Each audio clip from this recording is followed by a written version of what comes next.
in license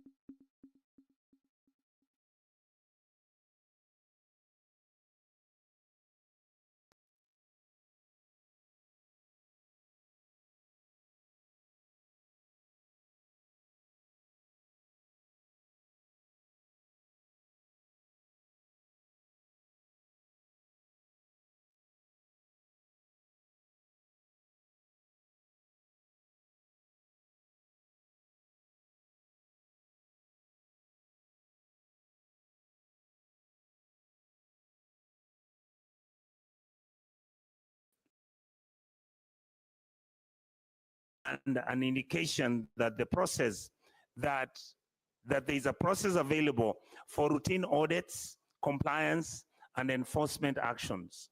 Number 4, Mr. Speaker,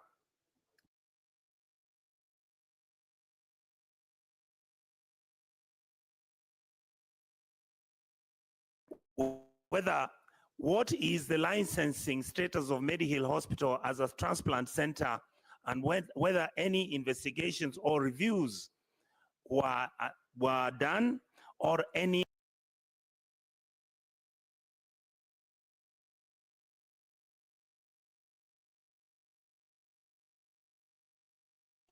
are underway to assess the compliance with the national health regulations.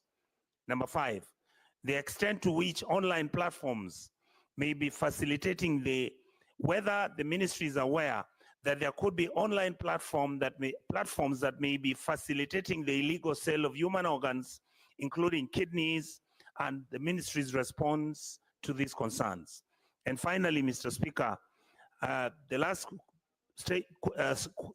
point would be, what steps is the Ministry of Health taking to strengthen the oversight of organ transplant services and to seal any loopholes observed in the system across all health facilities in our republic to enhance public trust in the transplant system as it is currently? Thank you, Mr. Speaker.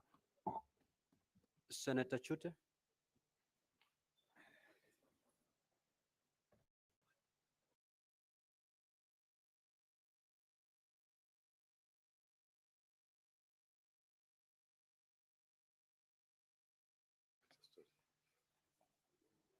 Thank you, Honorable Speaker.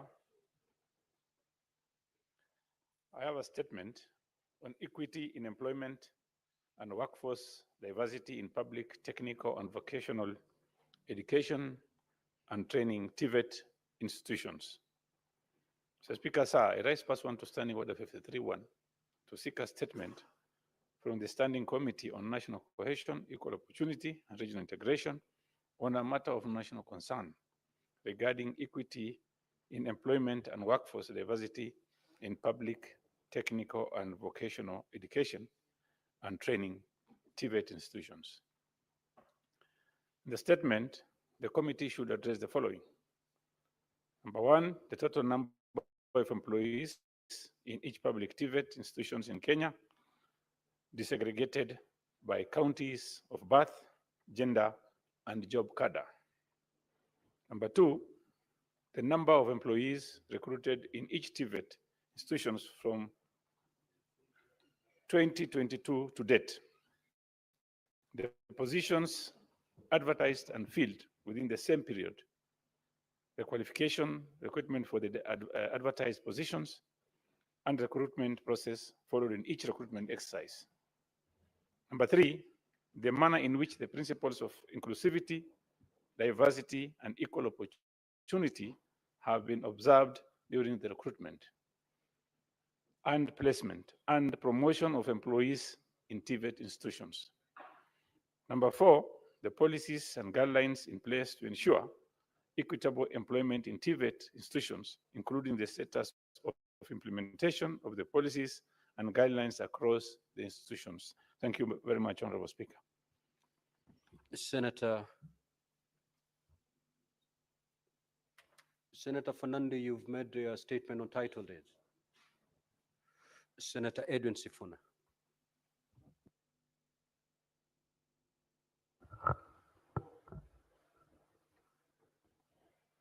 Thank you, Honorable Speaker. I have a statement to make on the Kenya Lionesses rugby team's victory in the HSBC Challenger Series. Mr. Speaker, sir, I rise pursuant to Standing Order 52-1 to make a statement on a matter of general topical concern, namely the remarkable victory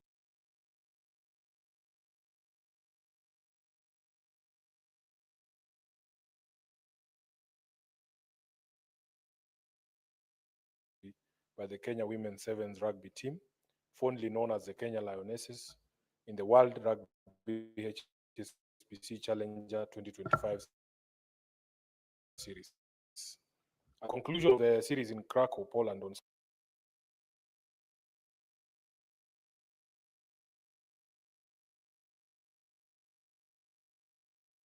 Saturday, 12th April 2025, the Lionesses stood firmly at the top of the 12-team rankings after a commanding and resilient campaign.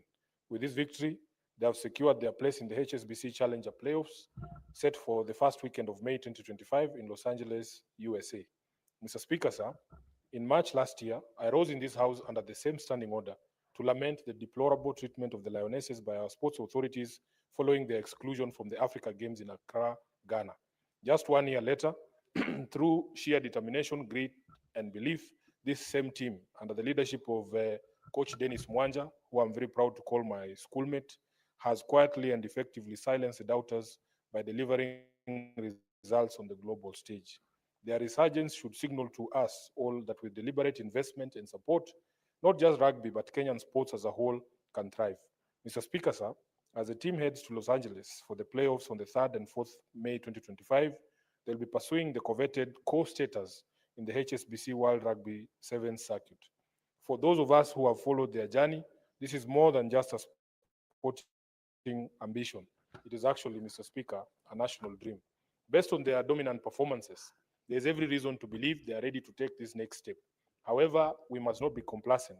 The players, the technical team have done their part with great professionalism and commitment. It is now the country's turn to reciprocate with resolute and tangible support. Mr. Speaker, sir, as a committed supporter of the Kenya Lionesses, I take this opportunity to rally national support for the team ahead of their upcoming playoffs. I urge the Kenya Rugby Union, the Ministry of Sports, corporate sponsors, and the general public to step up and invest in this team.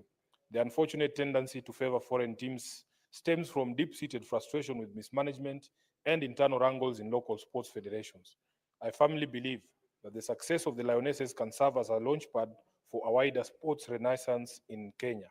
Mr. Speaker, sir, as a senator of Nairobi, our nation's capital, where youth unemployment remains a pressing crisis, I am constantly reminded of the urgent need to develop sports as an alternative source of employment and opportunity. But for this to happen, we need the national government, county governments, federations, and unions to do better. The Lionesses have given us a blueprint. A small team working quietly with focus and unity can achieve greatness without fanfare. We are a sports-loving nation. However, what we lack are the systems to nurture and elevate our talent, and the time to act is now. Mr. Speaker, sir, I wish to congratulate Coach Dennis Mwanja, the players, and the entire support staff of the Kenya Lionesses for their brilliant performances. I reaffirm my personal commitment to support them however I can. Should they secure co-status in Los Angeles, I am confident their visibility will grow and the deserved support will follow. I am immensely proud to be associated with this team. These Lionesses, Mr. Speaker, are the pride of Kenya.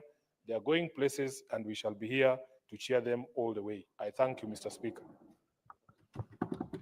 Senator Chute.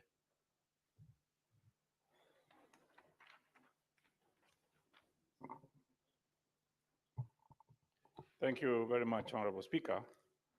Honorable Speaker, this is a statement on the recognition and honor of the brave individuals who tragically lost their lives in the plane crash of 10th April 2006.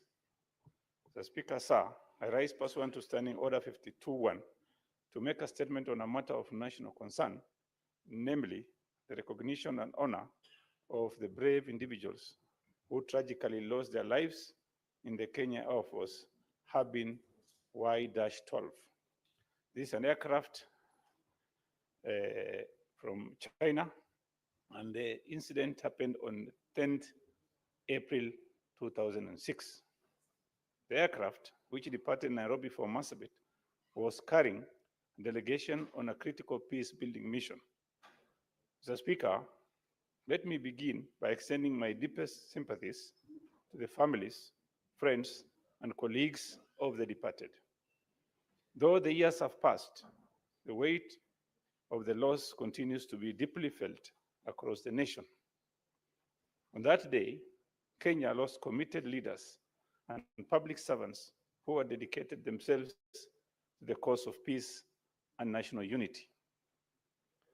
Mr. Speaker, sir, just last week, we marked the anniversary of this national tragedy, a solemn reminder of the sacrifice made by those on board that ill-fated flight. We remember with profound respect the lives of Honorable Mirugi Kariuki, then Assistant Minister for Internal Security, Hon Titus Ngoyoni, then Assistant Minister for Regional Development, as well as Honorable Dr. Bonaya Godana, MP for Abdi Sasura, MP for Saku. Other lives were also lost in this national tragedy, including the then Moyale District Commissioner Peter Kingola, Lieutenant General retired Abdullahi Adan, who was an MP in East African Legislative Assembly, a Reverend of the Anglican Church, Bishop William Wako, 2 police officers, the Provincial Intelligence Officer, an Undersecretary in the Office of the President, and 2 Kenya Air Force pilots.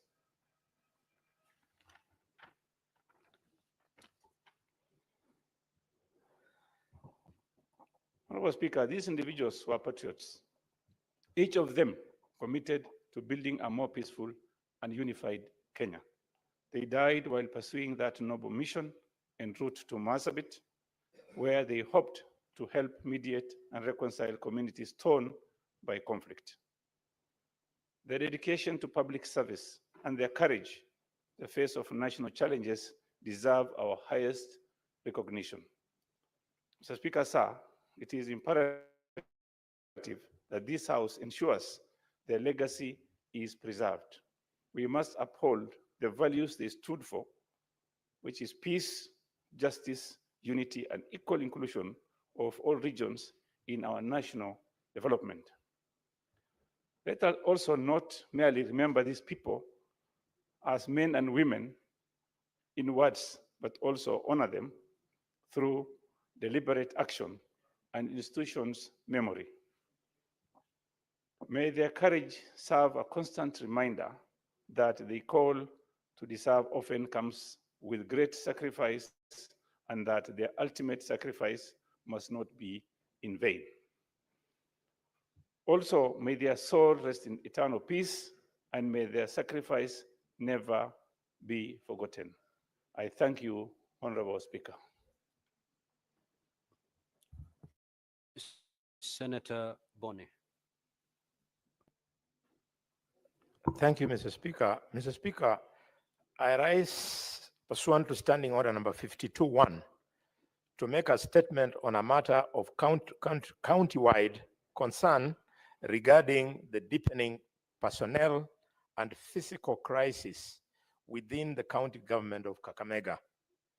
This crisis, if left unchecked, threatens not only the welfare and morale of county workers, but also the overall stability of service delivery and public trust in the county's governance systems.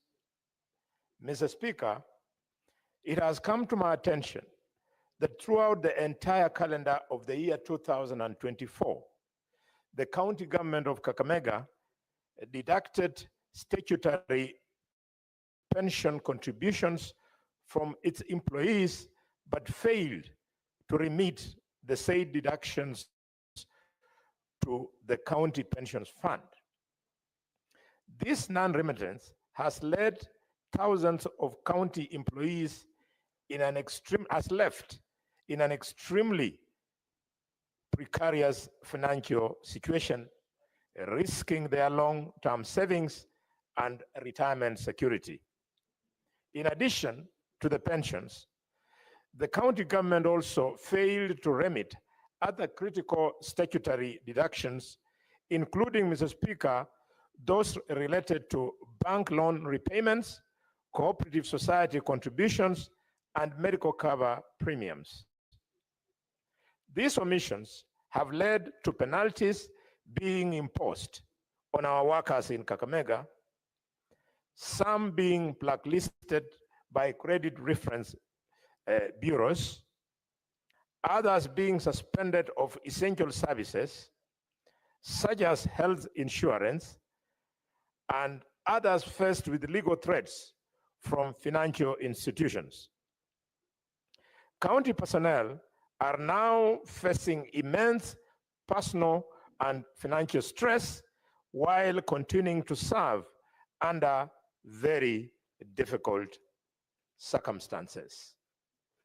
Mr. Speaker, the dossier presented in my office indicates that despite routine deductions being reflected in employees' payslips, no transfers were made to the relevant third-party institutions. These include banks, insurance providers, cooperative societies, and pension schemes. It is deeply regrettable and alarming that even salary increments approved for the year 2023-24 financial year were not honored, and that certain cadres, such as early childhood development education teachers, health workers, and enforcement officers, were most affected. This trend points to systemic financial mismanagement by the governor and lack of accountability in the county's payroll systems. Honorable Speaker, sir, the consequences of these failures are dire. Staff morale has plummeted with widespread reports of delayed promotions, arbitrary changes in job designations, and lack of adherence to law that concern labor governing public service. Many health workers have reportedly relocated due to non-payment or underpayment, compromising service delivery in critical sectors like public health and sanitation. Moreover, the county's inability to meet its obligations and objectives to the Kenya Revenue Authority and the Local Authorities Provident Fund, LAP Fund, exposes it to legal penalties and disqualifies it from accessing critical financial incentives. Of even greater concern, Mr. Speaker, is that these breaches are occurring despite the County Assembly of Kakamega having passed all the necessary budgetary allocations to facilitate payments. The question that must now be answered is, where did the money go? The absence of the transparency in the handling of county finances has triggered justified fears of misappropriation, if not outright embezzlement of public funds. Mr. Speaker, sir, I'm aware that a formal memorandum has since been submitted to the Ethics and Anti-Corruption Commission detailing these malpractices. The memorandum includes documentary evidence outlining how these irregularities have persisted despite protests and formal notifications. The impunity with which public funds and workers' contributions have been handled in Kakamega cannot and should not be allowed to continue. Mr. Speaker, sir, it is on this basis that I call upon this House to stand with the people and workers of Kakamega County, and I urge relevant investigative bodies, particularly the EACC, to move with speed to establish the circumstances surrounding these violations, identify those responsible, and recommend immediate remedial actions. Furthermore, I call upon the Senate Committee on Finance and Budget to institute a targeted audit of the county's payroll and statutory remittances for the financial year 2023 and 2024. The finding must guide urgent reforms to protect the welfare of county staff and uphold physical discipline. Let this, Mr. Speaker, be a reminder to all county governments across the Republic that public trust is not a privilege to be abused. It is a responsibility to be safeguarded at all times, and the lives and livelihoods of public servants are not a collateral damage for political mismanagement or financial misconduct. Mr. Speaker, I thank you and hereby table the detailed memorandum that I received on the 18th of March, 2025, that contains damaging allegations that, Mr. Speaker, speak to actual individuals and actual breaches, going as high, Mr. Speaker, as corruption of the ESCC by the county government of Kakamega and high levels in the judiciary involving judges. I table.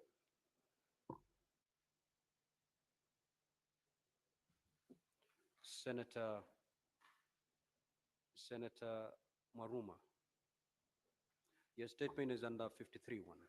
You may proceed. Yeah, thank you, Honorable Speaker, for this opportunity to request for a statement on the deaths of arrested persons and inmates under state custody across the country. Mr. Speaker, sir, I rise pursuant to Standing Order 53-1 to seek a statement from the Standing Committee on National Security, Defense and Foreign Relations on a matter of national concern regarding the deaths of arrested persons and inmates under state custody across the country. Mr. Speaker, sir, my attention has been drawn to a particularly disturbing incident involving the unexplained death of Mr. Sylvester Mongoji, popularly known as Mongoji Wameeliza, while in custody at Weruga Police Post in Wundanyi Sub-County, Taita Taveta County, between the 11th and 12th of April 2025, following his arrest by the police. This case is not isolated and points to a worrying trend that raises critical questions about safety, treatment, and the rights of arrested persons under the custody of the state. It is deeply troubling that such deaths occur without prompt accountability, thorough investigations, or adequate reporting mechanisms. In the statement, the committee should address the following. 1, whether the National Police Service and the Kenya Prison Service maintain an updated and publicly accessible register of all arrested persons and inmates who have died while in custody, and if so, provide a comprehensive list of these deaths from 2022 to date, including names, dates, places of deaths, causes of death, and the status of investigations or inquests conducted. 2, the deaths of inmates directly linked to actions or negligence by police officers, prison wardens, or other law enforcement personnel, and the disciplinary, administrative, or legal actions taken against officers found culpable. 3, the adequacy of the legal and institutional mechanisms that currently exist to safeguard the rights and welfare of arrested and detained persons in detention facilities. The independent body is mandated to investigate these deaths and whether the findings of such investigations are made public. And lastly, the mechanism in place for the handling of bodies of persons who die while in police custody, including whether an autopsy is conducted in the presence of families of the deceased persons, and the modalities of releasing bodies for burial. I thank you, Mr. Speaker. Now, honorable senators, before I allow comments on these statements, I will allow the following to table their papers. The chairperson standing committee on devolution and intergovernmental relations.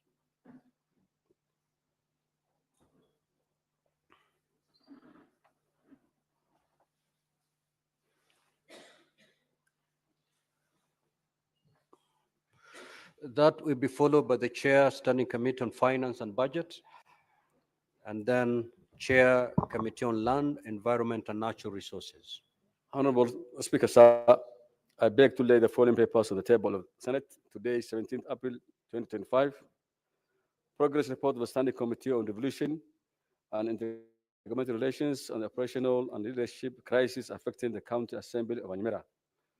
Thank you, Mr. Speaker.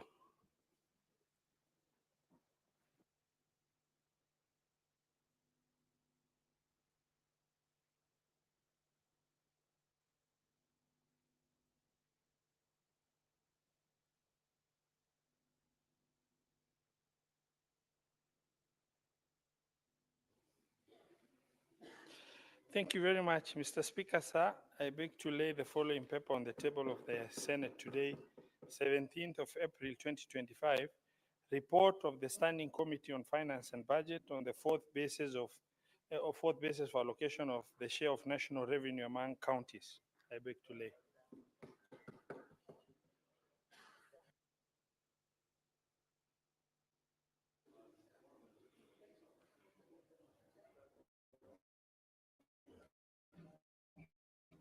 Thank you, Mr. Speaker, sir. Mr. Speaker, sir, I beg to lay the following paper on the table of the Senate today, 17th of April 2025. Report of the Standing Committee on Land, Environment and Natural Resources on the Environmental Laws Amendment Bill 2024, Senate Bills number 23 of 2024. Now we will go back to do comments on the statements that have been sought. But before that, I will allow Senator Faki he has a statement to make. Proceed, Senator. Thank you, Mr. Speaker, sir. Mr. Speaker, sir, I stand pursuant to Standing Order number 52-1 of the Senate Standing Orders to make a statement on a matter of a county-wide concern, namely the state of service delivery in Mombasa County. Mr. Speaker, sir, pursuant to Article 96 of the Constitution of Kenya, 2010, the Senate is mandated with representation, legislation, and oversight duties. The representation and legislation roles are undertaken in the Senate, while the oversight role is undertaken both at the Senate level and grassroots level by county assemblies. It is this oversight function that I seek to address in this statement. Mr. Speaker, sir, the Senate, through the Parliamentary Service Commission, has facilitated senators to undertake oversight functions in their respective counties. Although there were teething problems initially, this important function took off in January this year. In my county, I appointed a committee of 11 members in each of the 30 wards in Mombasa County. The 11 members of the Ward Oversight Committee were elected competitively in an open process at the respective wards. I also appointed a manager and oversight coordinator at the county level to coordinate the oversight process. During the January recess, together with the ward committees, I undertook a county-wide tour of the projects and facilities belonging to the county government of Mombasa. This visit took 60 days, with each day reserved for a sub-county, where we visited 5 wards, with the exception of Kisauni sub-county, where we covered 7 wards, and Jomvu sub-county, where we covered 3 wards. Mr. Speaker, sir, upon conclusion of the tour, the Oversight Committee, together with my office, retreated and prepared an interim report, which was shared with the governor at his own invitation. We shared the interim report with the governor in the presence of his executive committee, the Public Service Board, and county secretary. Although the governor took to respond to the issues in the report by 14th of April, no response had been received. We have no response was received from the county government of Mombasa. Mr. Speaker, sir, during the tour, we held public forums in every sub-county. We visited 30 health facilities, including the Coast General Teaching and Referral Hospital. We also visited social halls, markets, fire stations, stadia, including the Mombasa Municipal Stadium, which is now named Mombasa Sports Complex. We have also visited early childhood development centers, facilities owned by the county government of Mombasa. We also had candid discussions with the medical personnel, market masters, and other county employees. We saw firsthand the problems encountered by the county staff in the execution of their duties.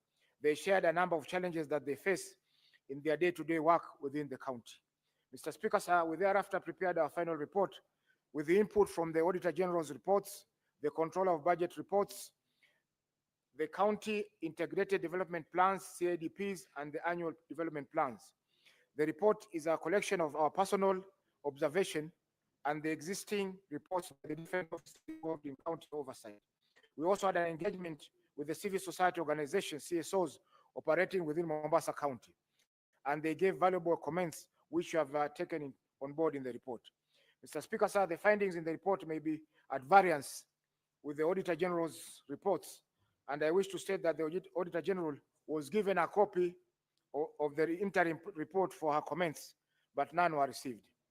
Mr. Speaker, sir, I do not wish to go into detailed findings in the report. Suffice to say that as senators, we need to do more on our oversight role. We need to mobilize our people to take keen interest in functions and programs of our county governments.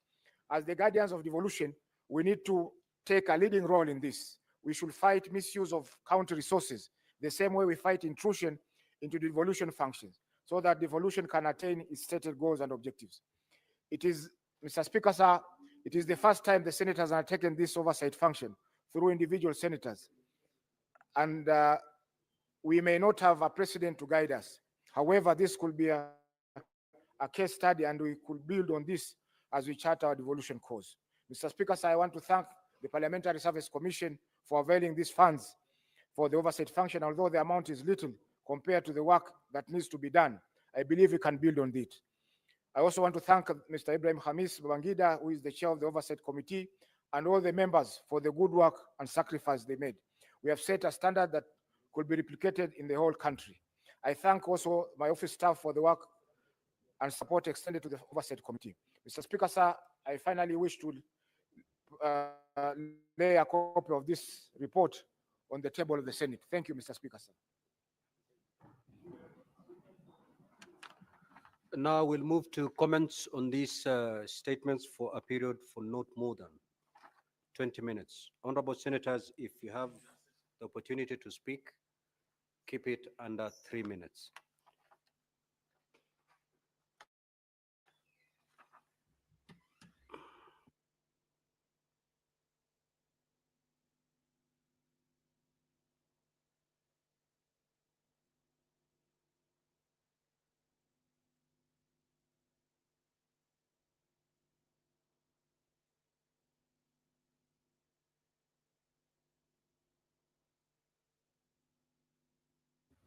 Well, there's another statement here under Standing Order 52-1 by Senator Olekina. Thank you, Mr. Speaker. Mr. Speaker, pursuant to Standing Order 52-1, I rise to make a statement on the need to institutionalize strategic foresight and anticipatory governance in the Senate of Kenya. Mr. Speaker, sir, we live in a time of accelerated change defined by interconnected global crises, rapid demographic shifts, disruptive technologies, as well as climate and environmental volatility that threaten both our livelihood and legacy. In this regard, parliaments must not now only legislate for the present, but also design policies with the future in mind. Strategic foresight is a forward-looking, long-term approach to policy making that enables institutions to anticipate emerging trends, risks, and opportunities, and to adopt more resilient, inclusive, and sustainable legislation. Anticipatory governance, Mr. Speaker, on the other hand, refers to the integration of foresight into institutional decision-making process, ensuring that laws and oversight functions serve not only the current generation, but also the generation to come. In recognition of the strategic importance of foresight in governance, I champion the establishment of the bipartisan Senate Future Caucus, which was born out of a collective recognition that governance must evolve beyond immediate concerns and short-term decision-making. We need a forward-thinking, proactive, and anticipatory approach to our governance that ensure Kenya remain resilient, adaptable, and competitive in the ever-changing global landscape. The work of this caucus is to ensure that our policies and needs today do not compromise the prosperities of Kenya's future generations. Mr. Speaker, sir, a sobering reminder of the consequences of legislations without foresight is the recent nationwide protest of June 25th, 2024. This young-led movement was not a spontaneous outburst, but a culmination of systemic neglect of youth, voices, economic pressures, and a deep disconnect between government policies and public sentiments towards the system. Had the government institutionalized mechanism for meaningful public participation and scenarios planning, we might have detected the signs earlier and acted before frustration turned into protest. Had we considered long-term thinking in our legislation proposals, perhaps we may have turned our appetite for unsustainable debt that has now pushed our tax Kenyans heavily to meet our obligation. Mr. Speaker, sir, as chair of the Senate Future Caucus, I'm proud to be spearheading future thinking within this House. The caucus has this past weekend held an impactful induction strategic foresight retreat in the Great Masai Mara Game Reserve, where we laid the groundwork for institutionalizing a culture of anticipatory governance thinking in the Senate of Kenya. The retreat brought together members of the Senate Future Caucus, including myself, the chairperson, Senator Professor Margaret Kamar, Senator Karungu Thangwa, Senator Hamida Kibwana, Senator Crystal Asige, Senator Gatayo Mofaya, and Senator Wakili Hilary Sigei. Other members of the Future Caucus included Senator Moses Kajwang, Senator Abdul Haji, Senator Richard Onyonga, Senator William Kisang, Senator Kidhuri Murungu, Senator Abbas Sheikh, Senator Professor Tom Ojenda, Senator Captain Ali Roba, Senator Beatrice Akinyi, Senator Eddie Gisheru, Senator Edwin Sifuna, Senator Mohamed Chute, and Senator Wamatinga Mohammed. Nonetheless, sorry, I beg, Wamatinga Wahome, not Mohammed. Nonetheless, there's still a lot of work required to establish a formal legislative framework for foresight while ensuring institutional commitment and accountability.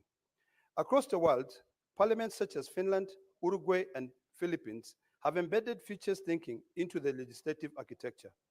These legislatures have equipped their institutions with foresight tools, conducting scenarios planning, and engaging experts and citizens in shaping long-term agendas.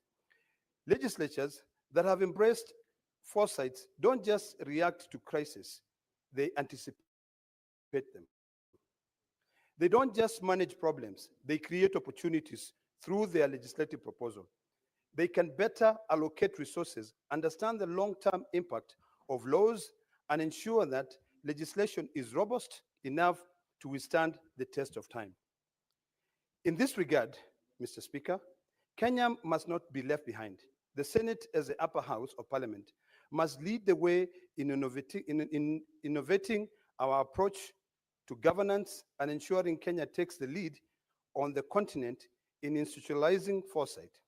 In fact, Mr. Speaker, I attended a highly acclaimed UN summit of the future, which took place last year in September, and heads of states from all around the world were in attendance and made commitment to safeguard the interest of future generations. During the summit, Mr. Speaker, His Excellency, the President of the Republic of Kenya, Dr. William Ruto, pledged to embed foresight across all levels of government. This is an important commitment to which we must hold him accountable.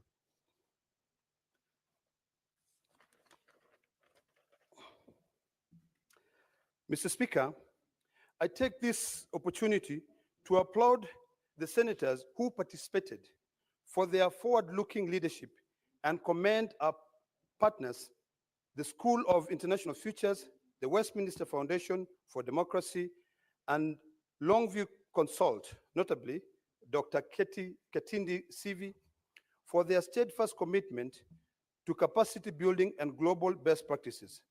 I also thank the Senate Liaison Office for logistically and institutional support. Mr. Speaker, the lack of structured approach to foresight, however, risks us passing legislation that may become obsolete in the short term and failing in our duty to protect future generations. We may overlook warning signs that could protect our economy, environment, and our people. Ultimately, we risk governing reactively instead of proactively. I therefore propose the following concrete steps to embed foresight and anticipatory governance in the Senate. Number one, amendment of the Senate standing orders to formally recognize foresight as a core component of legislative process. Number two, capacity building of all Senate committee through technical training in foresight methodologies, including horizon scanning system thinking, and scenarios development. Number three, strengthening the Senate Future Caucus with adequate technical support to research and coordinate foresight approach across committees. Number four, enhance the role of Senate Liaison Office to conduct futures-oriented research and policy analysis. Number five, training of Senate staff across relevant departments to institutionalize future thinking and subsequent improved support of members of this House. Number six, Mr. Speaker, drafting of legislation in this House with due consideration paid to intergenerational fairness, as well as mandating pre-legislative and post-legislative scrutiny with a force approach. Mr. Speaker, this is not just about procedural refinement. It is a paradigm shift. It is a necessary transition from reactive transitional leadership to proactive and value-based governance. Mr. Speaker, sir, the Senate of Kenya must lead foresight to safeguard the future of this republic and the inherent of Kenyan future generation. And finally, I therefore urge all honorable senators to support this agenda, not just for us, but for the generation whose voices are yet heard, the Kenyans of tomorrow. I thank you. Now, this statement pursuant to Standing Order 57, the statement by the Majority Leader.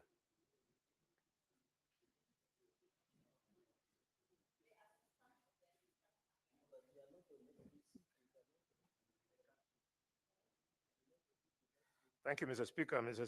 Speaker, sir, pursuant to Standing Order number 57-1, I hereby present the business of this Senate for the week commencing Tuesday, 6th May 2025.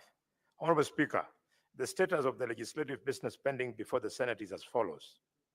54 bills, of which 42 are at the second stage reading, 12 are at the Committee of the Whole, 21 motions are pending conclusion, 27 petitions are pending conclusion, out of which 17 are due for reporting by the respective standing committees, and 590 statements pursuant to standing order number 53-1 are under consideration by the standing committees. Mr. Speaker, I am reading this statement on behalf of the Leader of the Majority, and allow me, Mr. Speaker, to add on this particular point for the benefit of the Committee of Finance, and especially for the ears of Senator Dulo, that there is no discrimination when we are handling statements. The reasons why our statements are taken long to come is because we handle statements first come, first served. She should be patient, and if she has got any doubts, she's free to write to us. We shall answer her in writing. Honorable Senators, it is noteworthy that the part 2 of the 4th session, the Senate passed 6 bills and referred them to the National Assembly for consideration, as well as 11 motions on various matters whose resolutions have been referred to the concerned implementing agencies. In addition, Mr. Speaker, you may recall that the Senate agreed to the National Assembly amendments to the Persons with Disabilities Bill, Senate Bills number 7 of 2023. This bill has since been transmitted to His Excellency, the President of the Republic of Kenya, for assent. I take this opportunity to thank honorable senators for availing themselves to dispense with business as highlighted. However, from the foregoing, it is evident that the business before the Senate is a lot. It is my wish and that of the Senate leadership that as we proceed for the recess at the rise of the Senate today, we shall redouble our efforts to ensure that significant progress is made on the business upon resumption from regular sittings. And I hasten to add on my behalf and on behalf of the Lion of Narok, which has been meandering into Kajiado without permission. Senator, we are very grateful, Mr. Speaker. Senator Boni, just take your seat first.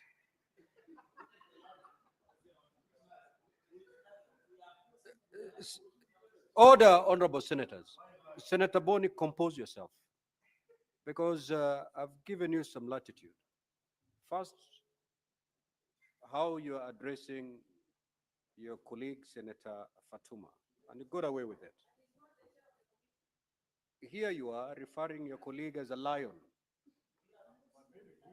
The standing orders are very clear on how to refer your colleague. You should refer your colleague as the Honorable Senator for Narok County.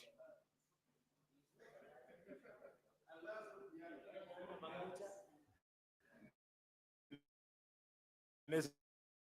Speaker, and the distinguished senator of Narok, who is also the chief whip on the side of the minority, aka the Lion of Narok, aka the lion that meanders into Kajiado and causes a lot of pain to some predators who also sit in this house, Mr. Speaker.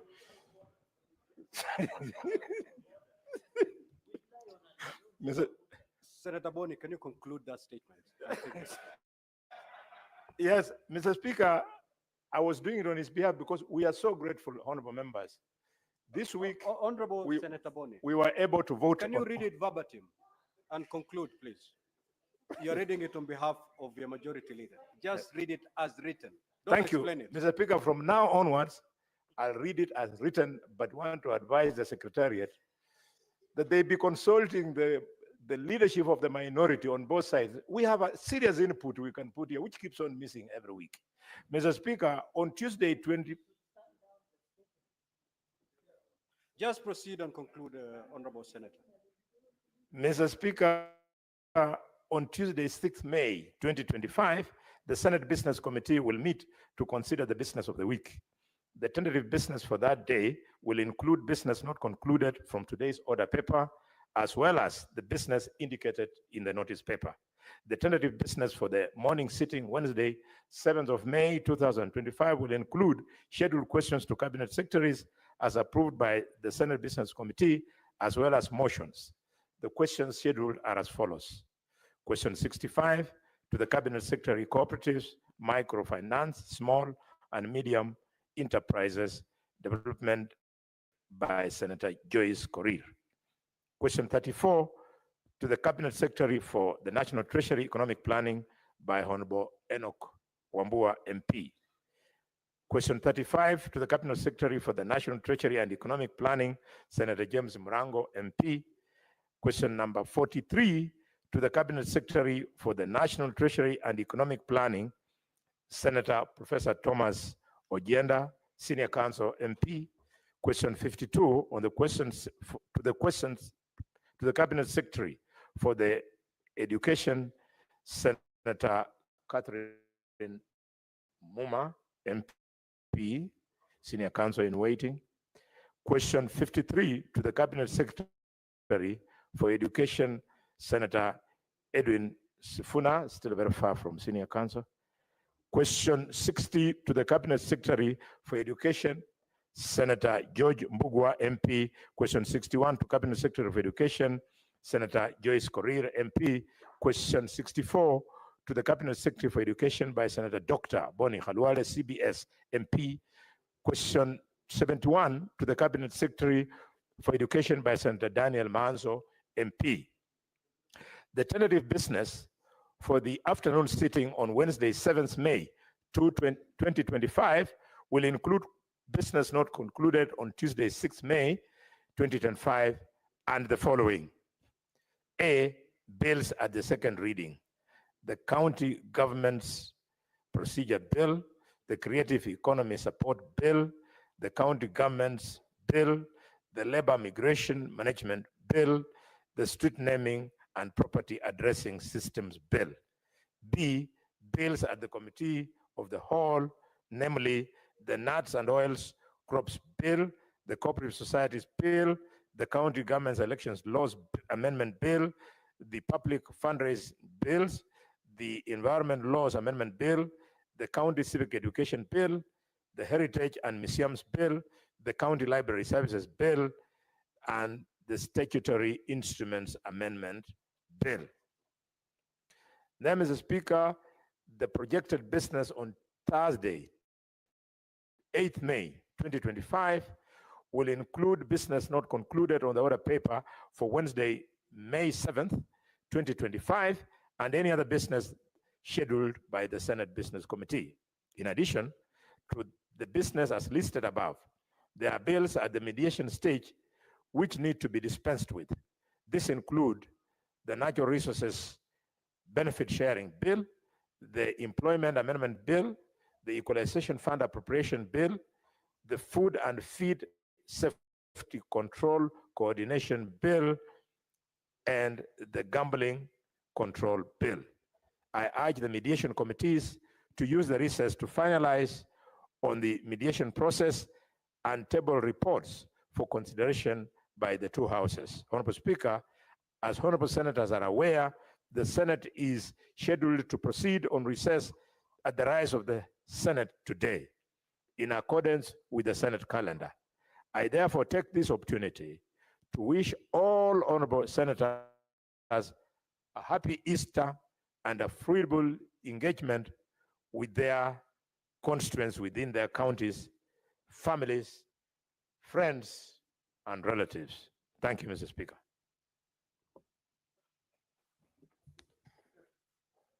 Now, yes, Senator for Nyamira.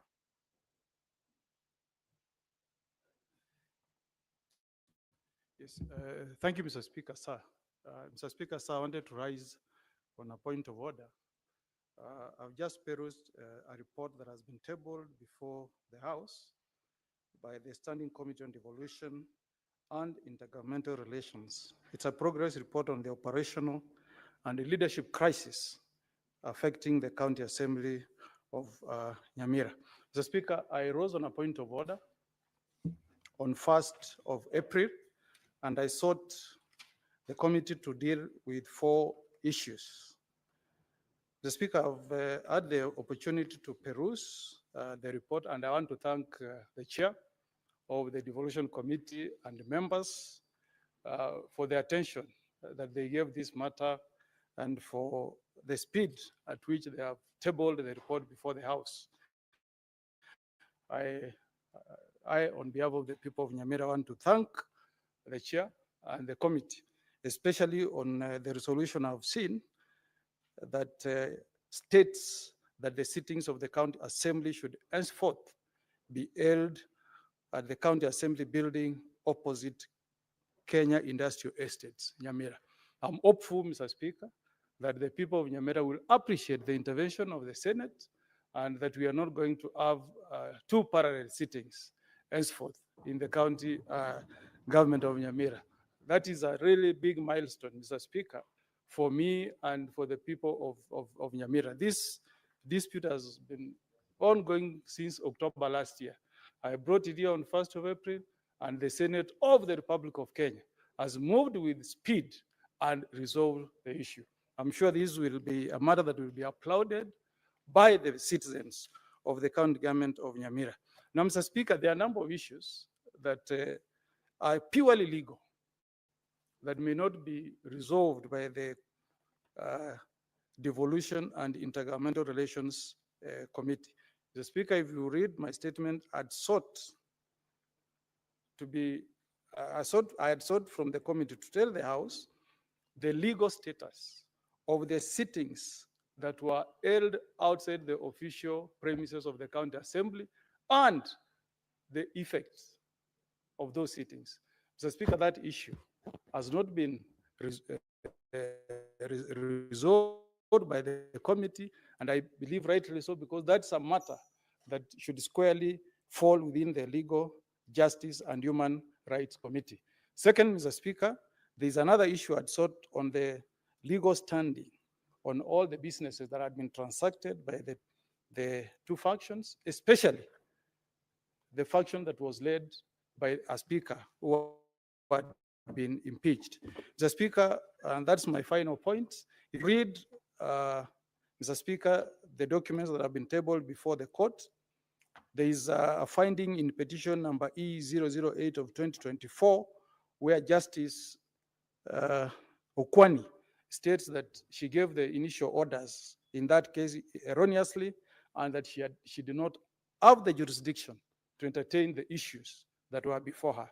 Mr. Speaker, I would like that matter, and the second matter being petition number E001 of 2024 that was filed before the Employment and Labor Relations Court at Kisii, being Constitutional and Human Rights Division. That's petition number 1 of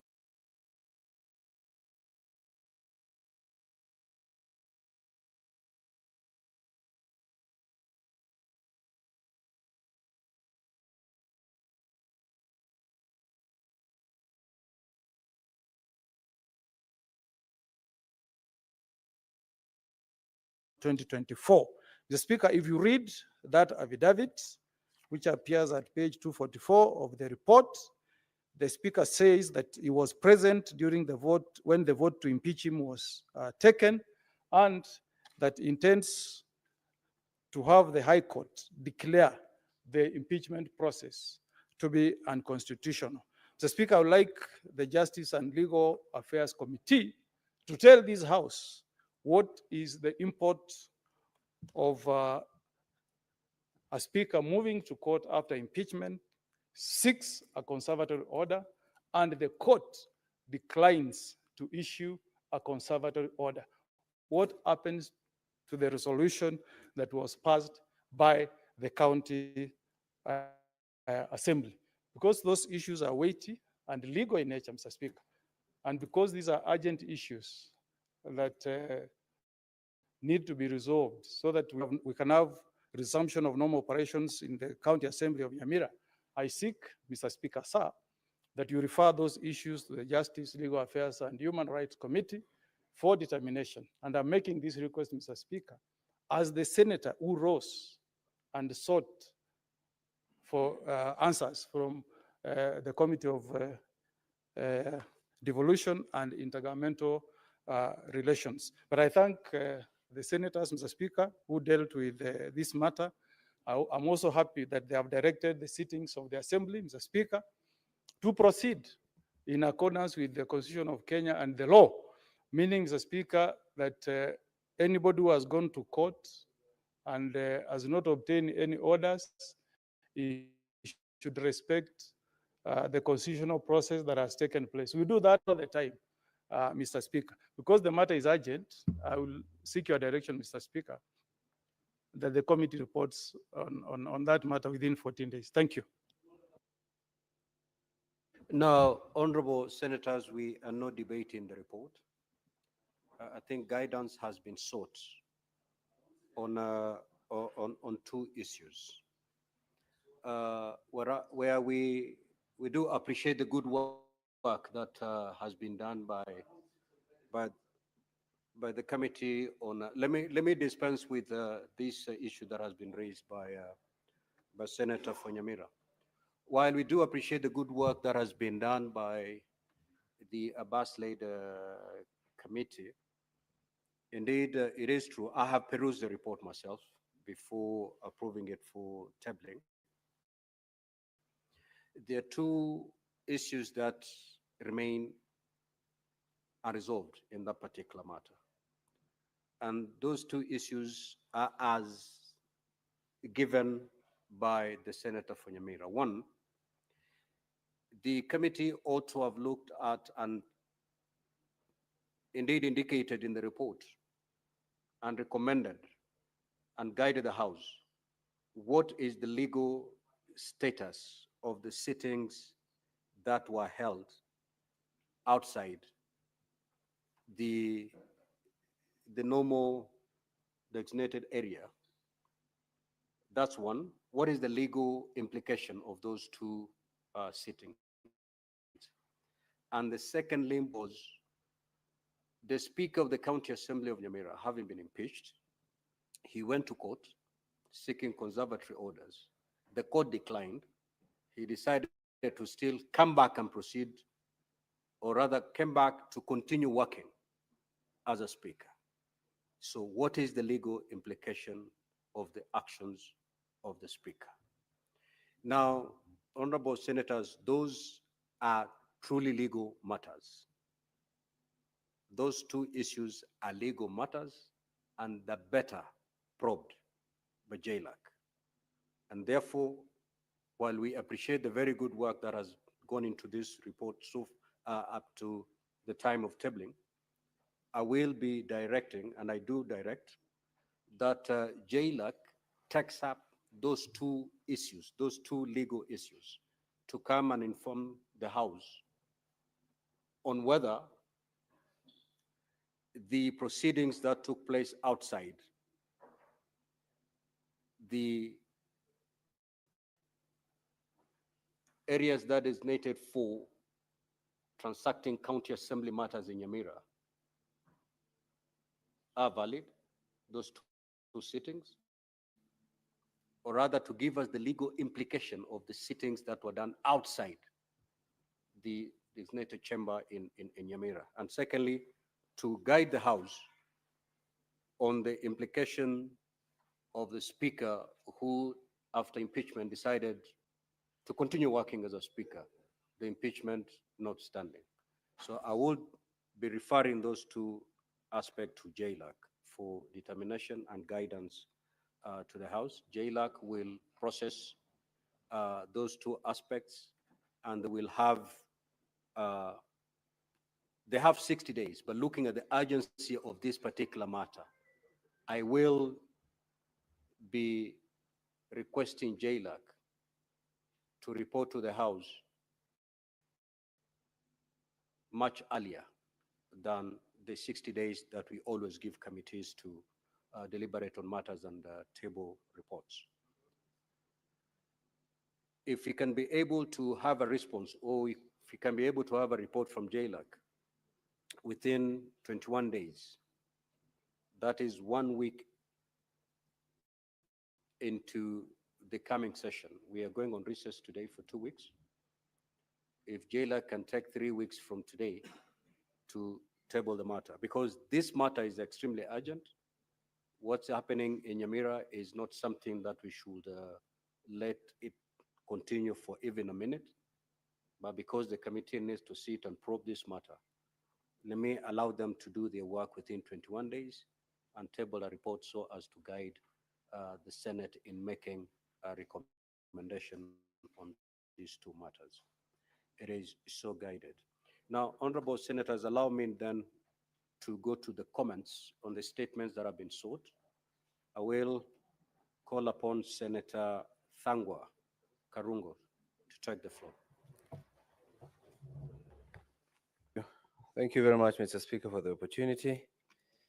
As I give my comments, may it be known that I am Karungo Wadhangwa, Senator for Kiambu.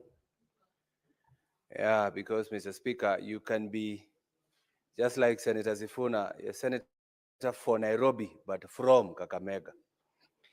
Mr. Speaker,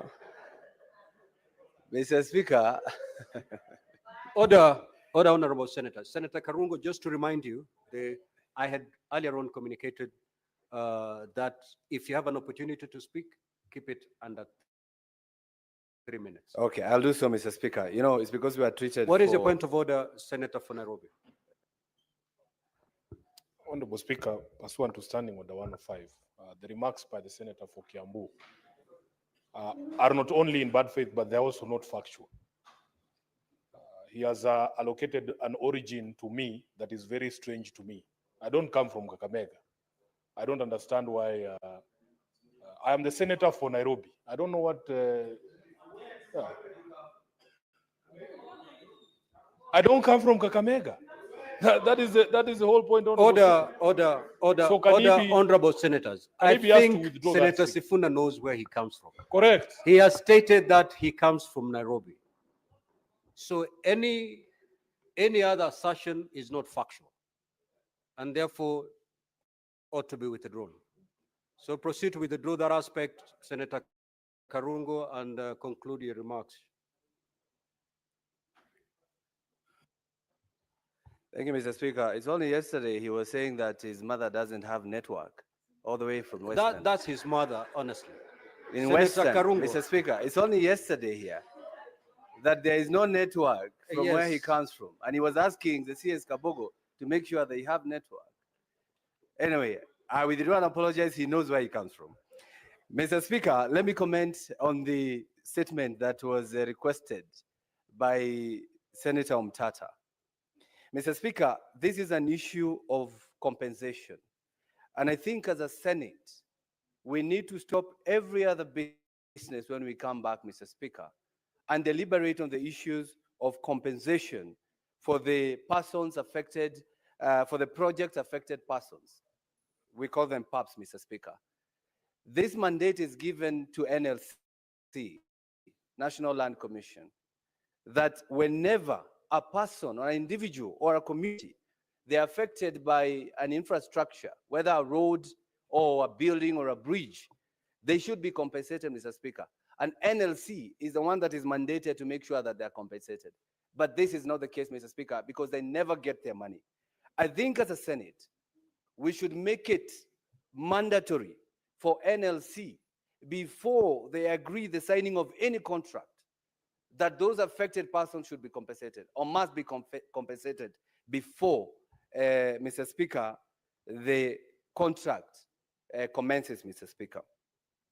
Mr. Speaker, through the memories from the Roads Committee, Mr. Speaker, I remember. Mr. Speaker, long went. Oh, Madam Speaker. Oh, Madam Speaker. Sorry for that. Madam Speaker, Madam Speaker. Madam Speaker, I remember very well in the Roads Committee, we had these issues. The people of Kabete, the people of Gitaru, the people of Ndeya, all in Kiambu County have not been compensated. We even, in the Roads Committee, in the files there are people from all the way from Elgeyo Marakwet from 1975, Madam Speaker. They have never been compensated. And this is happening even today, Madam Speaker. I think we need to stop every other business because this is a matter of national importance, that the government is trespassing on people's properties, Madam Speaker. Because when you build road on somebody's private land and you deny them compensation, you're a thief. You're stealing, you're grabbing their land, Madam Speaker. So I think this is something that we really need to discuss. The other issue that was raised by Senator Aledama, Madam Speaker, about the Senate caucus on futures, Mr. Speaker. It is time for us to think about the laws that help the generation. Just give him 30 seconds to finish, please. Will that be adequate? Yeah, what I was saying, Madam Speaker, is that it's good for us as a Senate and also the National Assembly. When we come up with the laws, we should think about the next generation. We should make laws for prosperity. Before any law is passed by this House, we should be asking ourselves, how is it going to affect our country the next 5, 10 years? That is what exactly Senator Ledama was saying. And I urge the House to support that we do have a standing committee on futures. That is foresight, Madam Speaker. Thank you. Senator Oruoba. Thank you, Madam Speaker. I'd like to add my voice on Senator Onyonka's statement about illegal organ transport, Madam Speaker. Madam Speaker, this has since been brought to the public and to the limelight, Madam Speaker, that our youth particularly are being recruited by rogue agents, particularly in the area of Eldoret, Madam Speaker. They're being recruited to sell their kidneys, Madam Speaker, for less than 1,000 USD. Actually, now the going rate apparently is 250,000 to 300,000 for a kidney, Madam Speaker.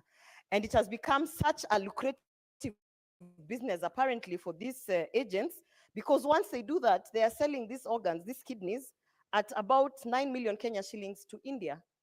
Madam Speaker, we have a whole group of cartels who are actually, they have organized that space in a way that it has become a norm in Eldoret, particularly, Madam Speaker. Madam Speaker, I want to say that it is unfortunate that this has even spread down to the labor export agents, Madam Speaker. Agents who are supposed to be taking people to go and work abroad are now looking for desperate youth to ensure that they harvest their organs, they make a killing in between for agency fee. Some are being lied to that they are going to work outside, Madam Speaker, and it's all under the government watch, Madam Speaker. So I hope when this statement is being dealt with, that we are not just going to give a report as usual, Madam Speaker. We have to see arrests. There are so many of our desperate youth who have ended up with severe complications because they are being told you'll get 300,000 instantly. Some are being promised with an exchange of a boda, Madam Speaker. Can you imagine? Someone is just, because they are so desperate, they're saying, let me give out my kidney so I can get a boda and start, earning and living, Madam Speaker. So I think this is unfortunate. This is not what this government intended to do with our youth. And it's a very, very unfortunate event. Thank you, Madam Speaker. Senator Sifuna. Madam Speaker, I rise to comment on the statement by Senator Onyonka. But before I do, I have forgiven my counterpart from Kiambu.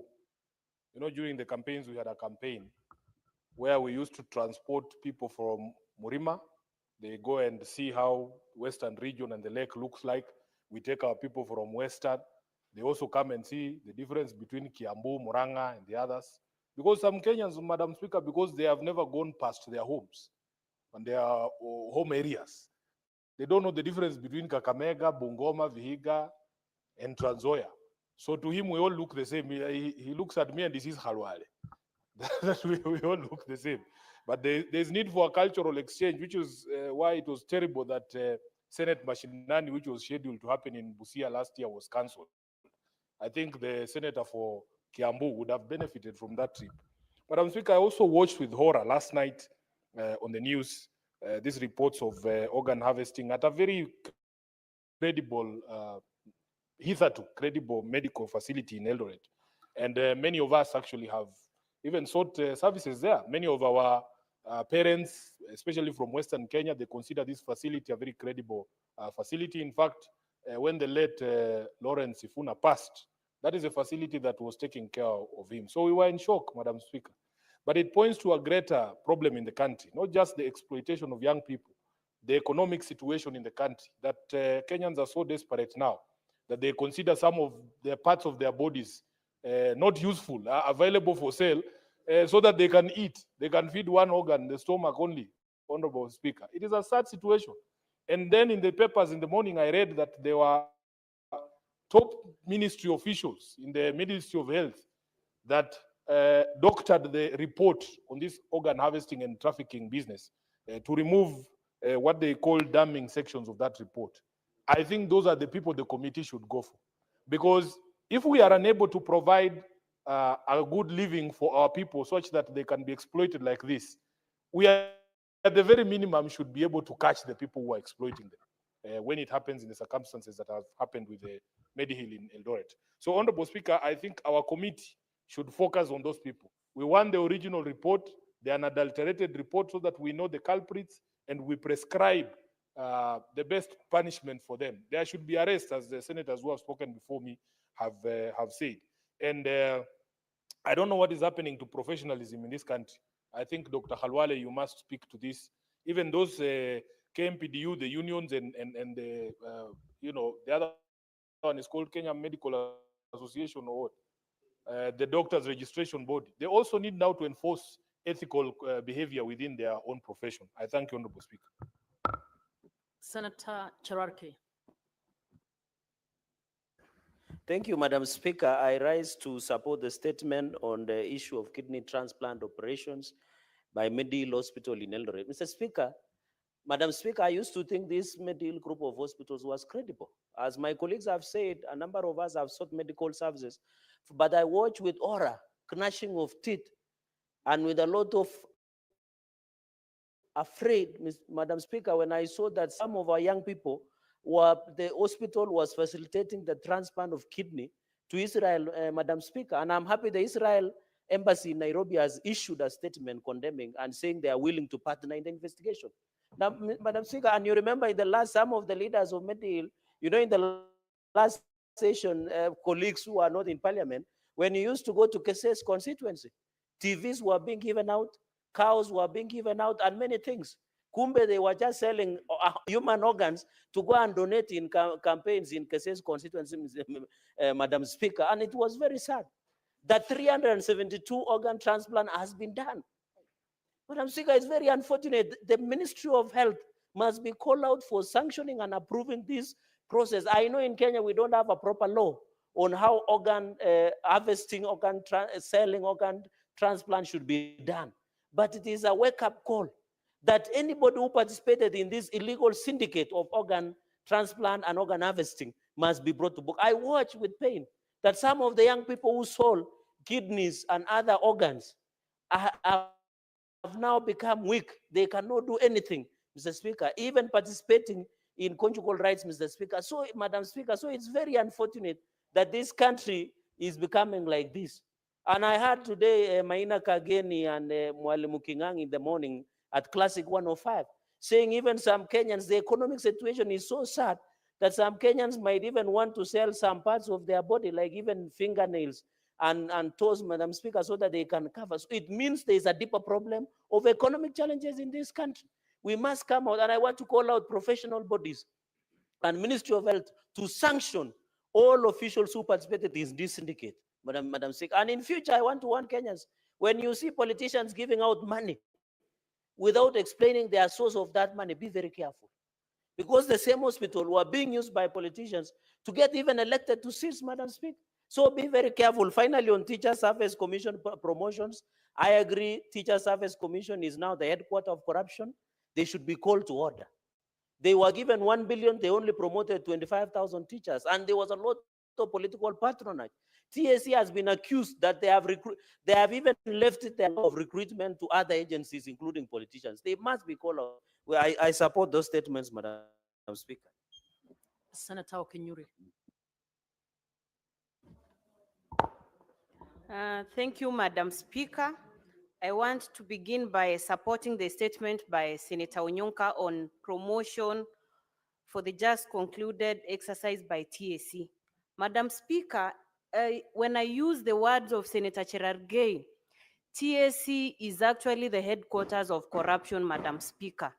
Notorious officials who I call rogue are actually soliciting for resources from very teachers who are already in a deplorable state, Madam Speaker, for them to get promoted. In the just concluded exercise, you have a teacher who has been in the service for over 17 years who didn't get promotion. But on the other hand, you have joined service for just 1 year and they were promoted, Madam Speaker. How do you explain that, Madam Speaker? If I actually use the words of a trade unionist by the name Benjamin Burombo, who actually said, when I'm fighting for African rights, the other hand is busy keeping away Africans who are fighting me. Madam Speaker, I know corruption will always fight back, but this is not an issue we are going to relent about because teachers will largely accept that also they deserve some kind of support and well remuneration so that they also can have the motivation to keep doing the service they are offering to Kenyans, Madam Speaker. So I want to call out TAC, and the officers in those offices have actually overstayed. But my worry is, even if they are going to be reshuffled, the culture is the same. It runs from the national to the ground, Madam Speaker. So I want to really say whatever they are doing will not be entertained. Madam Speaker, I also want to support the statement by Senator Cherargei on the tariff that has been imposed by the US government, Madam Speaker. That has effects on us, Madam Speaker, and I think as a country we need on a serious note to look at the engagement we are having with other countries. Just the other day, South Sudan banned having tea imports, Madam Speaker, from Kenya. That on a trickle-down effect, most tea farmers are going to suffer huge losses, and as a result, we are also going to generate revenue, Madam Speaker. So on a quick, that the committee that is going to look on that issue is my committee, Trade, Madam Speaker, and I want to promise Senator Cherargei that to look deeply in that matter so that we sort out most of those challenges that have been addressed by the Nandi warrior, Senator Cherargei. Thank you, Madam Speaker. Senator Halwade. Thank you, Madam Chair. Madam Speaker, the issue by Senator Mtata about compensation is very serious. It is only today, when it has come into public domain, that Professor PLO Lumumba has sued Honorable Nixon Korir, PS Lands, because they have embezzled 184 families of money meant for compensation for areas where the standard gauge rail line passed through. Nixon Korir with some other senior officers at the Ministry of Lands. Parliament, we must wake up to these things. Lumumba should not be doing our work. We should by now have removed Nixon Korir from office to pave way for comprehensive investigations. How do you investigate the PS when he's in control of all the data that the courts will require to nail him? Mr. Speaker, I demand that Nixon Korir steps down as a PS and await the outcome of the investigations. Mr. Speaker. What's your point of order, Senator Eddy?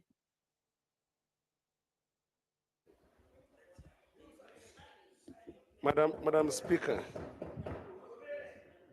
Madam Speaker. Order, Senator Cherargei, please.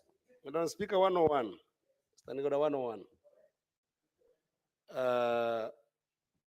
The majority whip who oversights the government has brought to the attention of this House very serious things happening in the government, where he's the whip. Senator Eddy, what's your point of order under which standing order? But that's the point of order, Madam Speaker. I've said point of order number 105, 101, Madam Speaker. And the issue that he has brought to us, Madam Speaker, is that there is a PS that he has alleged as embezzle some funds that must resign. And he has used the word demand, which I respect because he's the whip who has demanded that. It's unanswered, Madam Speaker. Madam Speaker, under 101, isn't it in order? Senator Eddy, can you cite the standing order under which you are acting? No. Oh, I didn't hear that. Madam Speaker said 101. Yeah, that. I was just saving you the reading. Yeah. Under 101, Madam Speaker, can we discuss the conduct of an individual without a substantive motion? Can the whip be directed to give us a substantive motion? Because, Madam Speaker, it's a very serious issue. Where embezzlement is involved, may you direct the whip to bring a substantive motion on the said PS so that we can be able to converse, and doesn't demand it just out of the blues. The demand is obsolete if it doesn't have any power given by this House, Madam Speaker. Can you give us the substantive motion? Senator Halwale, you have had the point of order. Would you please withdraw your demands around the PS and bring before this House the matter in the proper manner so that it can be discussed? Thank you, Madam Speaker. I'll do as directed. I will be able to handle it in the proper manner. And Mr. Speaker, for purposes of this first withdraw the demand that. Yes, I withdraw the demand. Thank you. Until guided by a resolution of the House. Madam Speaker, allow me to use this opportunity. There was a time when I was your age, Senator for Migori, and the nominated Senator Gloria, who keeps on screaming from the back there. There was a time we were your age. And we learned from the senior politicians in this House to be good legislators. Senator Halwale, please don't use unparliamentary language in respect of colleagues. Thank you, Madam Speaker. Madam Speaker, if I may go to my contribution. On the issue of raised by Senator Onyonka, Madam Speaker, about human organ trafficking, I want to call upon the chairman of the Kenya Medical Practitioners and Dentists Board, Professor Stanley Khainga, who was my classmate from high school all the way through medical school. Professor Khainga, the eyes of the country are on you. You should have, accompanied by the PS Health, accompanied by CS Health, accompanied by CS Internal Security, all should have gone to Eldoret to go and close down this thing you're calling a hospital. How can it be, as I saw some so-called CEO of that hospital, I saw on TV, struggling to say that they are a world-class center of doing kidney transplants. And as she said so, she spoke in broken English. A world-class center cannot employ people who are illiterate. They should not play around with the children of the poor. I want to see a child of a minister going to donate, a child of a PS going to donate a kidney for somebody who is unknown to them. Mr. Speaker, in medical ethics, you donate organs within families. And before that donation is done, you do everything up to and including DNA. We cannot just allow people to be exploited. What a pity, 300,000 shillings in exchange of an organ that will turn your life completely, in exchange of conmanship by people who will get millions of shillings from that organ. It must stop. We must protect the poor. And if it's not,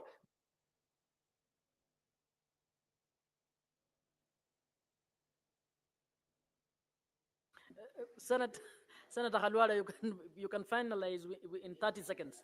In 30 seconds. Yes, Madam Speaker, I finalize by addressing the Minister of Health. He is not going to intimidate anybody. The Minister of Health is on record bragging that although he is not a doctor, he knows more than a doctor. Duale, please. Please, you're a small boy. I saw you found me in this parliament. Senator Halwada, please withdraw those words. Don't use unparliamentary language. Okay, I withdraw the small boy part, but caution him again and again to stop playing with doctors. He should go and reflect what became of his classmates with whom they were in high school. How was he performing in class compared to his classmates who went to medical school? He owes them some degree of respect. Being appointed as a minister does not make you supernaturally clever. In fact, there are Kenyans who would be making this government performing better if they were the ones in those ministerial dockets. Mahoba. Senator Mutinda. Madam Speaker, I do rise to make comments on Senator Cheryl Guy's statement in regards to the 10% tariff that has been imposed to the Kenyan exports by United States of America. Madam Speaker, we all agree very much that tea, coffee, the horticulture, textile, but especially tea and coffee are the highest economic horticultural products that we have in this country. And the increase of these tariffs, Madam Speaker, definitely then will impact negatively as far as the revenues for these two products are concerned. I hope and believe that the committee that has been assigned this particular discussion will be able to look into this so that we do not really water down the efforts of our farmers in the tea sector and the coffee sector. Madam Speaker, allow me to touch also on Senator Onyonka's statement in regards to the kidney transplants in this Medihill Hospital. Madam Speaker, Medihill, from where I sit, where I've passed by and seen how it looks very classy, it looks very nice, a good hospital, well-maintained and all that. So of course, Madam Speaker, the expectation is that the standards and the administration services are up to as what you see, as what your eyes see. But Madam Speaker, what we've seen of late, the documentary that we saw, it's completely out of this world, Madam Speaker. You know, the other day, last year, I think last year, yes, when we had the issue of Shakahola, the discussion came over, was it issues, a business of organ sale or operations in terms of these organs being removed from Kenyans and sold out there. A lot of discussions, you know, went around. Now, with this issue that has been highlighted from such a hospital, it's very sad, Madam Speaker. And I want to request the relevant ministry, which is the Ministry of Health. It has a new ministry. I believe Duale will be able to perform, will be able to deliver. He's been assigned different ministries and we've seen him streamlining these ministries. Madam Speaker, at times you don't have to be a doctor to serve in this particular Ministry of Health. Leadership takes the lead. And we believe in his leadership that he's going to ensure such unscrupulous business people putting up hospitals for such kind of money-making businesses, this should stop, Madam Speaker. Lastly, is also on the issue of teachers that I'm told it's also the statement for Senator Onyonka in regards to the recent promotions that have been unfair. Madam Speaker, where you sit, you and me and everyone, we've come from the education system. I mean, we are here because we started, our teachers really. 30 seconds, Senator. Oh, thank you, Madam Speaker. So our teachers, for Christ's sake, Madam Speaker, they deserve good promotions. They deserve fair promotions, Madam Speaker. Everyone has passed through the education system. So it is fair. You can imagine today I sit here as a senator and the teacher who taught me in that lower level today, they've never even, for example, gotten their fair share of promotion. It's quite very much unfair. So it is fair that the TSC and the relevant bodies concerned in terms of, in regards to these promotions, they offer it fairly to the teachers who go out of their way to ensure that learning is to the standard that is required. Thank you, Madam Speaker. The last speaker will be Senator Eddy.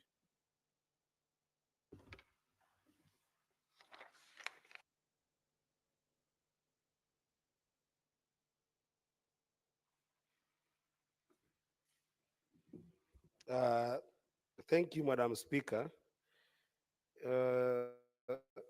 Senator Cherargei has brought to this house a very important statement, Madam Speaker.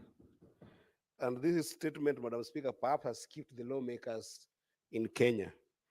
This statement, Madam Speaker, is to the Standing Committee of Trade, Industrialization and Tourism on a matter of national concern regarding the impact of the 10% tariff imposed on Kenyan exports by the United States of America, Madam Speaker.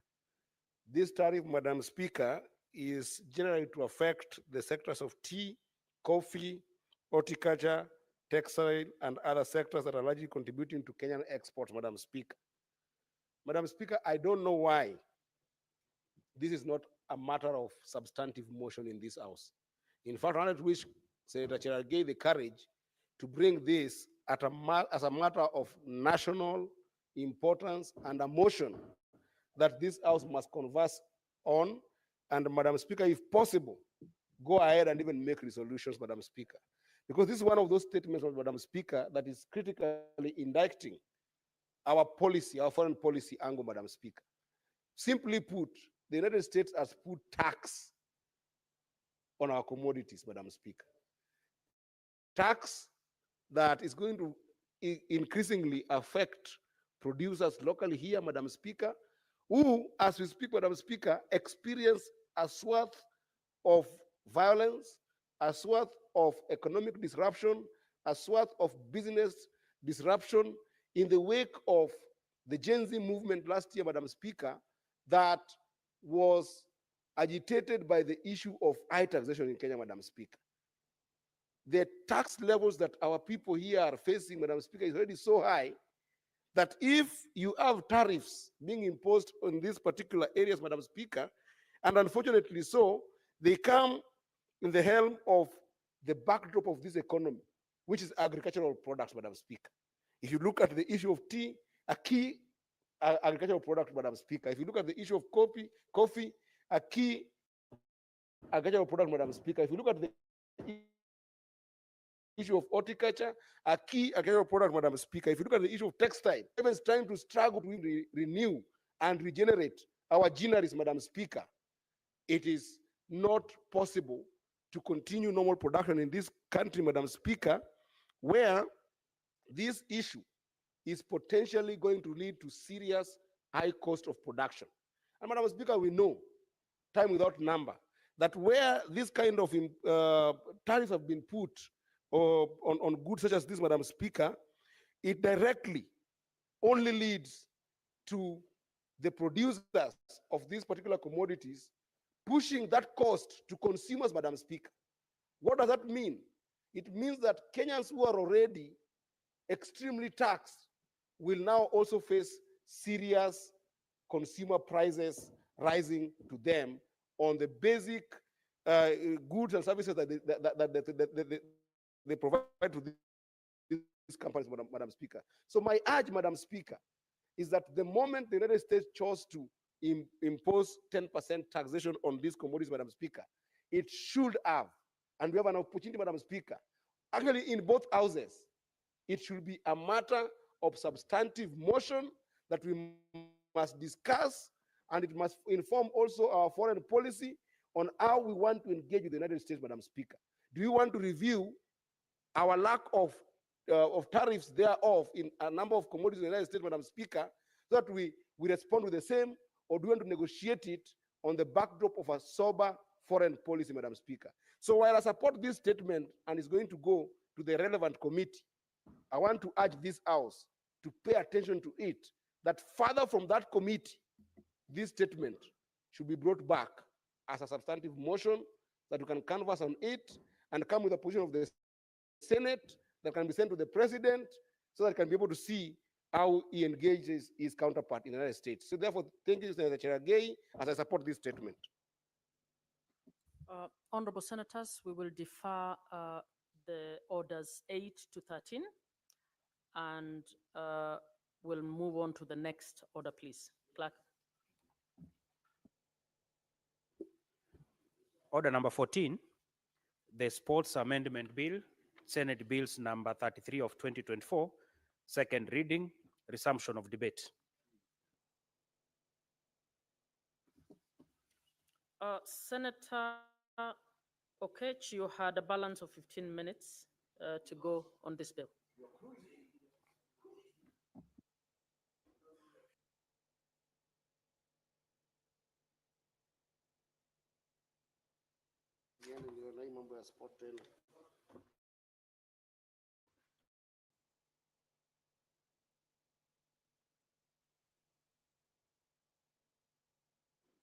Madam Speaker, yesterday I was interrupted by the issue of quorum by the good senator or aspiring senator from from Kwale, Madam Speaker, who was trying to catch probably his flight, being a Sky Team member. And Madam Speaker, I'm glad that today his flight is not being interfered with and is around, and he looks very excited to contribute more. Senator, please focus on the On a matter lighter of note, the Madam bill. Speaker, but Madam Speaker, this is a very fantastic bill that was being pushed forward by the great Senator of Nairobi. And just to recap, that the Senator of Nairobi is working hard around the clock to make sure that we can be able to have our counties, from the money that they receive, just 1% of that money be dedicated to a sports fund within the counties, so that, Madam Speaker, those organizations within sports, organizations that are established to have been registered, whether individually or as a group, can then be able to benefit from what we will say some sort of funding by the county government in a predictable way that allows them to be organized and to participate in different platforms of sport, Madam Speaker. And Madam Speaker, as I recap on this, yesterday I did intimate that indeed sporting has been left to grow like one of the seeds upon sowing that grows in among thorns, surviving on its own, Madam Speaker. Because if you cast your eye upon our sporting activities in this country, Madam Speaker, sport thrives in three ways, Madam Speaker. One is organically through community organized organizations that then support some form of sport here and there. And then the second way, Madam Speaker, is that sport thrives within our schooling systems, be it primary and secondary, and then to the university level. And Madam Speaker, you will notice that the higher level of education you go, the more the sports start dwindling. And that is because the investment in terms of both management, funding of it, infrastructural support of it, and even more broadly, professionalization of sport becomes a problem. So that means that there is nothing as devolved by the DNA of our own country in terms of our own organization as sports. But the problem that has been, Madam Speaker, is that we have not seen the commercial viability, the business case for sports in our country, to the extent that we have left this local organization of sports to just take an organic format. And this is one of those ways to make sure that you can be able to enable sports to thrive as a case that is an economically viable mode of belonging in our country, Madam Speaker, that in some ways can even try and uptake a swath of young people who do not have economic opportunity in this country, Madam Speaker. What do I mean by this, Madam Speaker? If you are to have a bird's eye position on the issue of sports in our country, Madam Speaker, you'll realize that actually the most popular sports are the ones that get a bit of attention. Not enough attention to make them thrive, but just a bit of attention.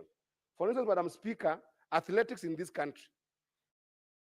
I say it gets a bit of attention because there is no proper investment in the infrastructure that is needed to support grassroots organization of athletes to the extent that they can grow to national level. Then you come to the second one that becomes soccer, that everybody in this country will agree, Madam Speaker, that if you cast your eye upon what brings us together, even among communities, of course, the thumbs up to Gor Mahia, thumbs up to FC Leopard, thumbs up to Police FC, thumbs up to Badara United, and all the teams that form our Premier League, Madam Speaker. But if you cast your eye upon these teams, Madam Speaker, you realize that that is where there is some form of semblance to organization in the sports investment, Madam Speaker, in this country. But if you look at other sports, Madam Speaker, that even can involve other gender, especially the women gender who are sometimes excluded from some of these physically hard sports like soccer, there is no attention to this, Madam Speaker. So allowing this fund to take root in our grassroots communities, Madam Speaker, is the beginning of organizing sports. It is the beginning of investing in sports management. It's the beginning of actually ensuring that we've got a paradigm shift in the way we invest in sport. Because currently, Madam Speaker, when young people in Narok County want to go and play soccer during their camps when they're in holidays, all they need to do, and the only way they see they can be able to actually go and have their sports time and be able to enjoy the game while also building their professional capacities, is to call Senator Ledamo Lekina and tell Senator Ledamo Lekina that we are going for a sports activity. Our budget is 100,000. Please help us out. And then if they are in Nandi, it's even worse, because in Nandi, what the characters I've seen is that I have sat with Senator Cherargei. They call them, the Senator Cherargei, to pay for referees who are going to referee these matches. It's even worse in Nairobi, where we should have better sporting academies, because my sister, Senator Mutinda, who is a nominated member, sometimes when her pockets run dry, she reaches out to me and tells me that there are young girls who want to go and play netball, but they cannot be able to access some field where they can go and play this netball. So that I have to dig in my pocket and be a charitable donor to my wonderful senator to support her, to make sure that people can access even just field for sport, Madam Speaker. So it is important that we invest in this sporting activity so that Senator Mutinda does not need to suffer to take money from her pocket to go and pay for a field for the young ladies in Nairobi who relate with us so well, or in Kayole, or in Dandora, can suffer, Madam Speaker. In some extent, Madam Speaker, even in Migori County, it goes worse. Young people have organized themselves so well from Rongo, from Nyatike, from Kuria. They have their tournament in the farthest end of the county, and then they want to call Eddie Okech, their senator. Senator Eddie, can you even help us get water and some bread to go and survive on, Madam Speaker? Yet, if you go to our counties today, Madam Speaker, you'll find a governor going with a convoy of 10 vehicles to go and launch a project of 200,000, Madam Speaker. This is a very important bill, Madam Speaker, that will ensure that our organization at the grassroots level makes sure that community programs, clubs, locally organized organizations, and even to some extent, volunteer networks that are organizing our clubbing activities in the grassroots can be able to have at least a jump start to make sure that when they're thinking about their sporting activities, they can be able to go far. Madam Speaker, the only thing that I didn't see here is that Senator Sifuna, in his wisdom, did indicate here that the key sporting activities that we would want to see hugely invested on in these grassroots communities include football, swimming, basketball, netball, and volleyball. I wanted to invite Senator Sifuna in the amendment opportunity that we might have in the different committees that we'll have in this House, Madam Speaker, to think diversification and also to think pride. That let us first of all invest in areas that have brought us serious pride, Madam Speaker. Madam Speaker, one of the reasons why when I go to the United States or when I go to Europe, I get to be proud to be Kenyan is because of the first feat of a lady called Faith Kipyegon. And Madam Speaker, currently I'm mentoring a young girl from Migori County who has for the first time made it to the Olympic running the 800-meter category called Lilian Odira. Madam Speaker, you might remember that Lilian Odira last year in the qualification tests for runners in this country, she actually did defeat Moran, who has been a champion at all over the world stage, Madam Speaker. So we cannot exclude athletics from this funding at the grassroots level. We must give athletics the opportunity, just like we will give football, just like we'll give swimming, just like we'll give basketball, just like we'll give netball, and just like you'll give volleyball, Madam Speaker. But even more adventurous, Madam Speaker, if you are an enthusiast of sporting activities and you are keen to watch things like the Olympic, Madam Speaker, you realize that in the Olympics, Madam Speaker, there are a lot of sporting activities that some of them, you wonder that, why wouldn't my son or my daughter in Kenya, if I am a Kenyan, cannot participate in them, Madam Speaker? For instance, Madam Speaker, we have seen in America a number of young kids going for gymnastics as a major sport that brings glory and honor to the United States. And they compete with their counterparts from Russia, from China, from Japan. Madam Speaker, these are sports that if you are to put people from Tarakaniti, where my friend Senator Gataya Mofaya comes from, you will have very good gymnastics, Madam Speaker, who can compete at the global stage. But we don't give them priority because we don't see them as sports, Madam Speaker. If you think about sports like synchronized swimming, Madam Speaker, if you come from the lake where I come from, or from where Senator Faki comes from, in the Indian Ocean, Madam Speaker. In the Indian Ocean, when you go there, Madam Speaker, you realize that even Chimera, Senator Chimera, the kind of swimming that this gentleman does in snow, they call it snorkeling. They do a lot of snorkeling, Madam Speaker, and they go and swim with the dolphins right in Wasini Island. And this is an opportunity where they can be able to get, when you think about sporting in a broad capacity, that we see a lot of those diversified sporting opportunities in Olympics, that I think that people in Kenya have got more than talent enough to go and participate at a global level. So I want to evoke the spirit of Ajua in Migori County, that Ajua can be a sport, Madam Speaker. This is what we call Mankala sport. It can be a sport that we showcase not just locally in Migori County, but all the way nationally, Madam Speaker. All the sporting activities that we are seeing being done at the Olympic levels, Madam Speaker, let encourage our counties that when this fund being supported by Senator Sifuna comes to law, we must see investment in those areas, Madam Speaker. Lastly, Madam Speaker, because I want to give time to my colleagues who also contribute in this wonderful bill, is that there is a conversation, Madam Speaker, that I've seen the Right Honorable Prime Minister Raila Amolo Odinga bringing around devolution, Madam Speaker. And one thing that I've learned, Madam Speaker, is that there are two concurrent bills that have come to this house. The bill for period poverty and the bill for sports now. And you realize that where this thing to the maximum is in primary schools, more fundamentally, and high school to some extent, Madam Speaker.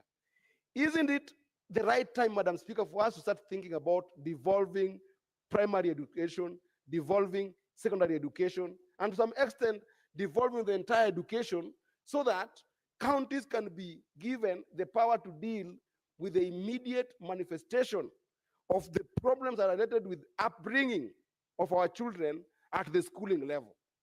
Because when you leave them largely for the national government, they collapse.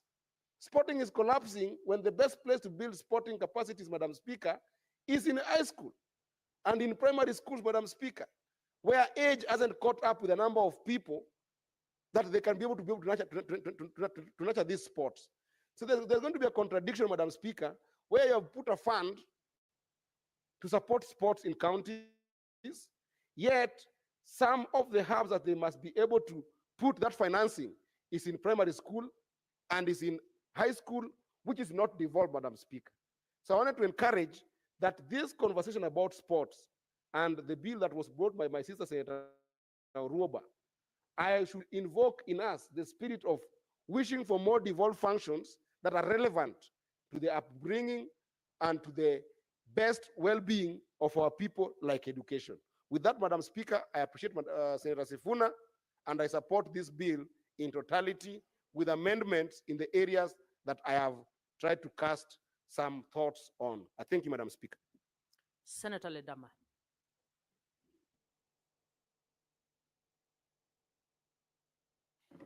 Thank you, Madam Speaker. Madam Speaker, I rise to support this